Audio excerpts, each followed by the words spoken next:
As each year drags me kicking and screaming towards my 60s, and yes, I know I don't look it, I've started thinking, albeit very, very reluctantly, about retirement.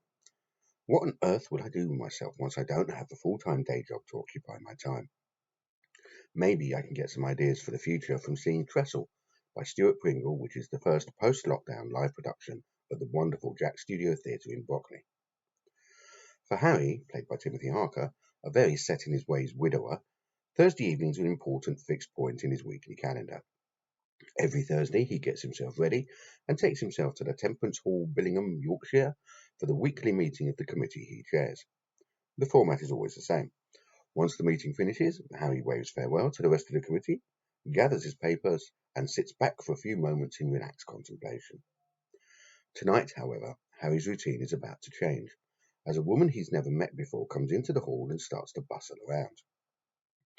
After some initial and rather embarrassing confusion, the woman turns out to be Denise, played by Julie Bond, a sexagenarian Zumba instructor, getting set up for her group who have the hall next.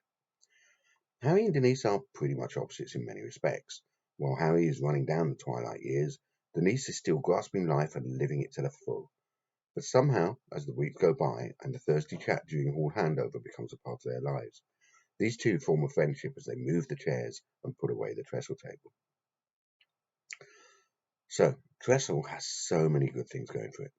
It's a story that reminds all the young folk out there that life doesn't have to end as you get older. It doesn't matter if you're a bit of a stick in the mud Harry or a life and soul Denise. The future is definitely something to look forward to. Both Denise and Harry are extremely well-written characters who feel very real.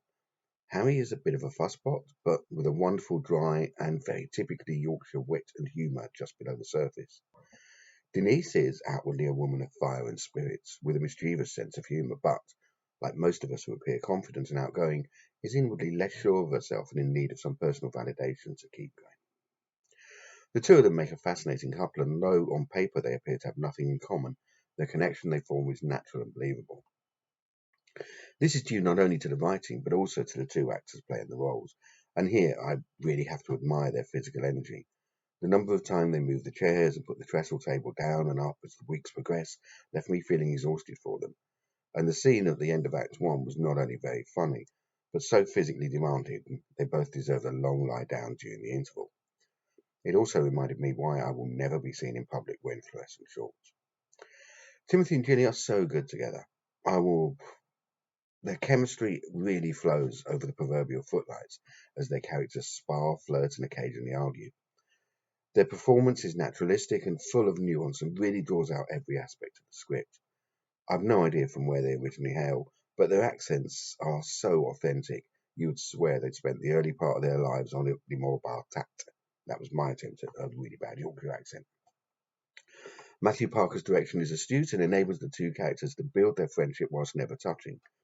Now, I wasn't sure if this was a COVID thing or a nice touch about the unspoken barriers to their relationship. Either way, it worked really well. And I also love the incidental music, mainly used to indicate and in another week had moved on, and which in the first act was really loud, exhilarating Latin Zumba tune, and in the second settled down to a quieter, more reflective style, indicating the maturing of Denise and Harry's friendships.